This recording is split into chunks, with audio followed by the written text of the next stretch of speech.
Now, if you can just move on to understand what exactly do we have in store in the next question, right? Again, this question, as I told you, deals with early medieval, and as I told you, some of the major kingdoms that you need to take care of, be it Rashtrakutas, Palas, Pratiharas, Pallavas, Chalukyas, right? So you need to take into consideration which Rashtrakuta ruler got the Kailasanatha Temple built. Krishna 1, Krishna 2, Dantidurga, Indra 1, right? Now, here the point is the answer is Krishna 1, but we'll take into consideration all the other rulers as well. So if you know again the chronology of these kings, Dantidurg is largely considered to be the founder of the Rashtrakuta Empire, which initiated in the Manekhet region in 750 CE.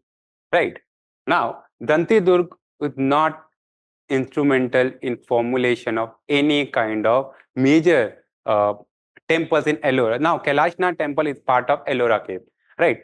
Pallava king that we saw in the last question, they are the people who are prominently known for building large structures, and that's why they are being considered in this question. Pallavas and Chalukyas will be largely part of our endeavor when we try to understand temple making projects or temple projects in the Indian subcontinent, particularly in the early medieval part, right? All the other kings made certain temples that can be counted on fingers, right? Cholas, Pallavas, Chalukyas, these are the major kingdoms who played a very vital role in creation of different kind of artifact, different kind of structures, right? So Mamalapuram is associated with Pallava that we see in that particular structure. Kailasanatha Temple is part of the Ellora temple structure, which include 34 Hindu, Buddhist, and Jain structures, or Shaivite structures, right? Vaishnavite structures.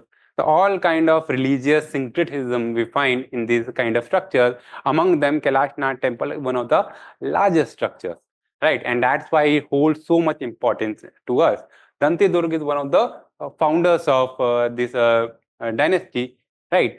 It was under the rule of Krishna 1 that we find the structure. Largely, it is basically considered to be the inscription of Vadodara copper plate inscription talks about the formation of Kailasanatha Temple by Krishna 1, even though there is always a lot of questioning as to whether they have actually created it, because there is no inscription that in the Kailasanatha Temple that ascribes the construction of this structure to Krishna, right? But we find other inscription like the Vadodara copper inscription, where we find references to these structures.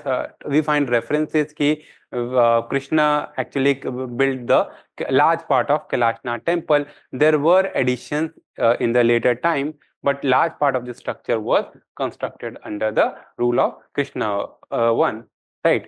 Now Krishna 2 and Indra 1 are largely not associated with temple building projects.